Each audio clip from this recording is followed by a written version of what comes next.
আছে, অনাবাসিকও আছে। আপনি যদি স্থায়ী মানুষ হন, আমার হানিফ ভাই আপনার বাড়ি কোথায় আমি জানি না, যদি আপনি স্থানীয় মানুষ হন, ডেলি যাতায়াত করা যদি আপনার জন্য সুবিধা হয়, আপনি সেটাও করতে পারবেন।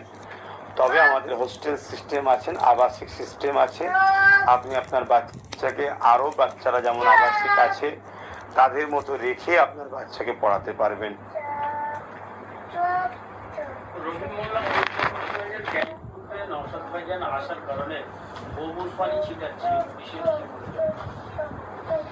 দেখুন, গোবর এটা হচ্ছে গায়ের ইসলামদের কাছে একটা পবিত্র জিনিস। তারা মনে করে এটা পবিত্র। যদি কোনো গায়ের ইসলাম মনে করে নওশাদ যাওয়াতে অপবিত্র হয়েছে, তারা গোবর পানি দিয়ে তারা পবিত্র করার জন্য ছিটাবে। এটা তাদের রুচিতে হয়তো হতে পারে।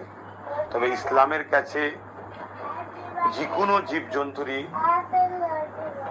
পেশাব পায়খানা বা ইস্তেঞ্জা বা মল, যেটা গোবর হোক পেশাব হোক, সেটা হচ্ছে অপবিত্র। এবং এ থেকে মানুষের বা জীবজন্তু সবারই মল বা ইস্তেঞ্জার দ্বারা ভাইরাস বা পয়জন বাহির হয়।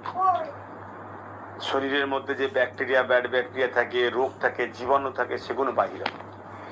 তা আজকে যারা এই কাজ করছে তাদের উদ্দেশ্যটা হয়তো নওশাদ সিদ্দিকী যাওয়াতে তারা মনে করছে হয়তো এলাকাটা পবিত্র হয়েছে, তাই তারা অমুসলিম, তারা হয়তো এই গোবর পানি দিয়ে ছিটাচ্ছে। কেন অমুসলিমদের কাছে গোবরটা তাদের বিশ্বাস, আমি তাদের বিশ্বাসের উপর কোনো হস্তক্ষেপ করছি না, তাই তারা হয়তো ছড়াচ্ছে। তবে বড় আশ্চর্য লাগে, স্বাধীন দেশে কোনো মানুষ কোনো জায়গায় যাবে, তাকে আপনার পছন্দ হতেও পারে, নাও হতে পারে, তার জন্যে এই গোবর বা এইসব কিছু ছড়িয়ে আমার মনে হয় না এতে তারা মানুষের মন জয় করা ছেড়ে দিয়ে হয়তো মানুষকে আরো নিজেদের ক্ষতি নিজেরাই ডেকে আনছে।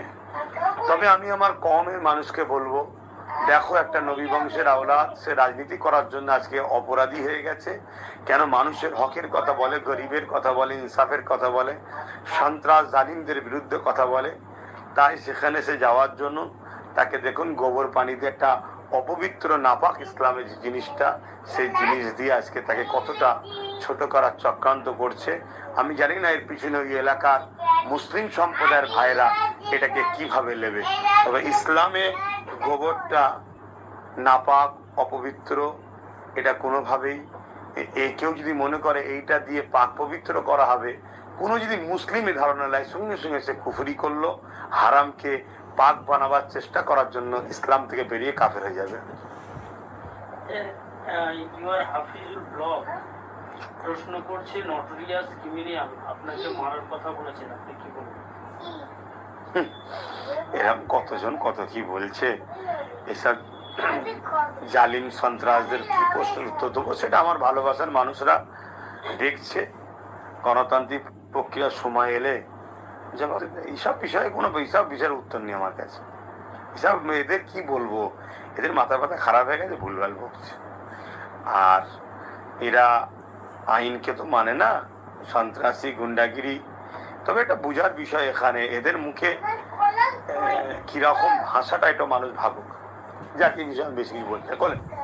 রাজ্যের কোন এক এমএলএ বলছে যে মিডিয়াদের ধরে মারা দরকার, এটা সন্ত্রাসী কথা। সংবিধান বিরোধী সে ব্যক্তি, অবিলম্বে তাকে জেলের মধ্যে রাখা দরকার, এফআইআর হওয়া দরকার। কেন সাংবাদিকরা হচ্ছে দেশের সংবিধানের চতুর্থ স্তম্ভ, মানুষের কণ্ঠকে তারা তুলে ধরে, এটা সংবিধান তাদেরকে রাইট দিয়েছে। অতএব কথা বলা মানে যেই বলুক, সে যে যত বড়ই যেই হোক, তাকে জেলের মধ্যে থাকা উচিত। কিন্তু আমার দেশ বা আমার রাজ্যে তো আইনের শাসন চলছে না, এখানে কি বলে, এখানে স্বৈরাচারী মানে জুলুম, অত্যাচার, গুন্ডারাজ চলছে। তাই হয়তো এখন বিচার হবে না, এদের বিরুদ্ধে কোনো আইনি ব্যবস্থা হয়তো হবে না। তবে সাংবাদিক ভাইদের বলবো, এদের বিরুদ্ধে মামলা করুন, কেস করুন, হাইকোর্ট করুন, অবশ্যই করা দরকার। না হয় এই সন্ত্রাসরা আগামী দিন আরো বড় ক্ষতি করে ফেলবে। এদের রাগ সাংবাদিকদের ওপরে কেন? এরা যে চোর, জুলুম, গুন্ডা, চিটিংবাজি করছে, সাংবাদিকরা তুলে ধরছে বলেই তো রাগ সাংবাদিকদের উপরে। কিন্তু এরা সাংবাদিকদেরকে তো সংবিধান অধিকার দিয়েছে। অতএব সাংবাদিকদের কণ্ঠকে রোধ করা মানে সংবিধানের গলা টিপে ধরা।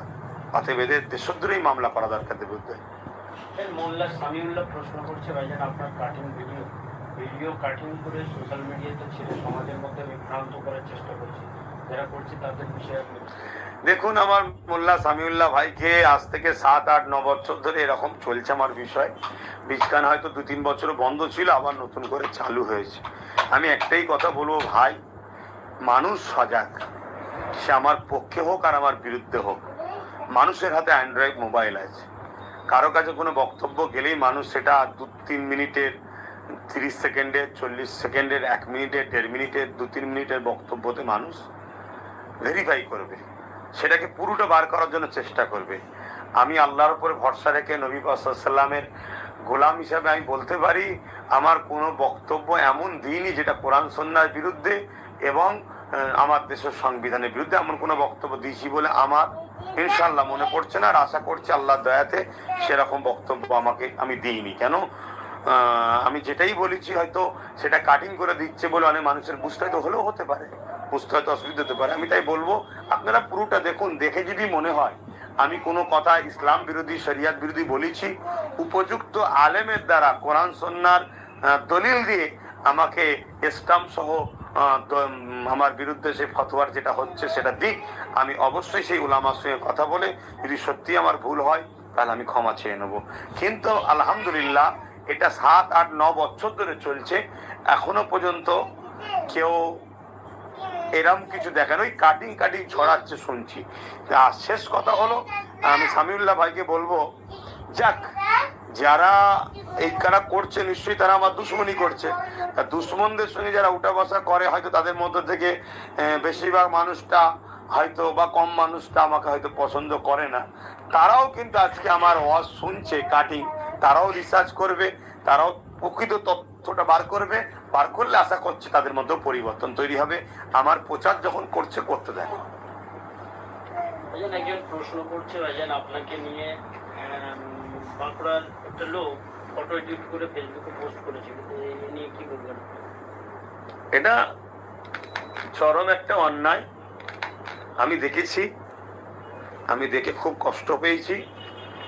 সেই ছেলে যে টিএমসি করে বাঁকুড়াতে, তাদের গ্রামে আমি জলসায় গিয়েছিলাম এই বছরে, প্রায় 30-35 হাজারের উপরে মানুষ হয়েছিল। এই যে আমার পিছনে মানুষের ঐক্য একতা তৈরি হচ্ছে, আমি জানি না আমার ওই ভাইটা টিএমসি থেকে করে খাই নাকি জানি না, কেন আমার উপর এত রাগ জানি না, তবে টিএমসি করে আমি জানি। তো সে আমার ফটোকে এডিট করে ছড়িয়েছে, তার বিষয়ে আমি সব জানি, প্রমাণ পেয়েছি। আমি খুব দুঃখ প্রকাশ পেয়েছি। এভাবে আমার যতটা এডিট করে আমার যতটা না ক্ষতি হচ্ছে, সাধারণ মানুষ যদি এটাকে নিয়ে, সাধারণ মুসলমান আমার উপর সন্দেহ করে, ইসলাম বলছে কারোর উপরে সন্দেহ করলে ইমানের ক্ষতি হয়। আমার ভয় লাগছে সাধারণ মানুষ এগুলোকে দেখে আমার উপরে সন্দেহ করে ইমানের ক্ষতি না হয়। এই যে সাধারণ মানুষের ইমানের ক্ষতি যে করছে, তার কত ভয়ানক ক্ষতি হবে, শাস্তি হবে, সেটা আমার সেই ভাইয়ের কাছে যদি খবর যায় তাকে বলবো তওবা করতে, তাকে ডাইরেক্ট বাইরে দিতে বলবো এবং ক্ষমা চাইতে বলবো, যাতে করে আল্লাহ তাকে ক্ষমা করুক। আর নচেত কিন্তু তার আল্লাহ তাকে কঠিন বিচার করবে, এইটুকু আমি আশা করি।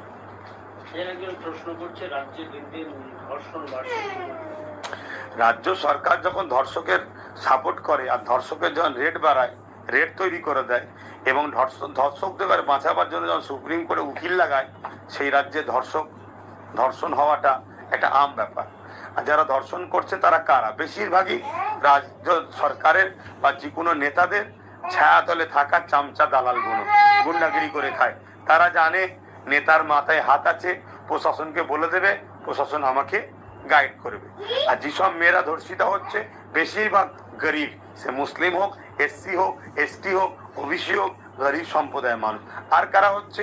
যারা মানুষের জন্য কিছু কাজ করতে চায়, পড়াশোনা করছে, বা আমার তিলোত্তমা বোনের মতো যারা ইনসাফ পরায়ণ, তাদের উপরে আজকে এই জুলুমটা হচ্ছে। এর জন্য সম্পূর্ণ দোষী রাজ্য সরকার। এই সরকারকে যতক্ষণ না আমরা সরাতে পারছি ততক্ষণ বেটিরা আমাদের সুরক্ষিত নয়। ঠিক দেখুন, কেন্দ্র সরকার যেসব জায়গায় আছে সেসব জায়গাতেও ধর্ষণ হচ্ছে। কেন? কেন্দ্র সরকারের শুনছি অনেক এমএলএ এমপি রয়েছে যাদের নামে নাকি ধর্ষণের মামলা বা ধর্ষণের সঙ্গে নাকি জড়িয়ে আছে। তাহলে চিন্তা করুন এদের অবস্থাটা কি। সমাজ কোথায় যাচ্ছে, দেশ কোথায় যাচ্ছে। অতএব দেশবাসী যারা দেশকে ভালোবাসেন, মায়ের জাতকে ভালোবাসেন, সংবিধানকে ভালোবাসেন, আপনারা ঐক্য হন। 500, 1000, 2000-এর ভিক্ষা নিয়ে বাড়ির বেটিটা আজকে কিভাবে জীবনযাপন করবে, কি বিপদ আসবে এটা ভাবতে হবে। কিছুদিন আগে দেখছিলাম পুলিশের বেটিকেও নাকি তার ইজ্জত লণ্ঠন হয়েছে। প্রশাসন বন্ধুদের তো ভাবা দরকার আজকে কোথায় যাচ্ছে। পাপ পাপকেও ছাড়ে না, প্রবাদ বাক্য আছে। কারো ঘরে আগ লেগেছে, আপনি মজা নিচ্ছেন, কাল আপনার ঘরে আগুনটা আসবে। এখনো সময় আছে, সংগঠিত হন।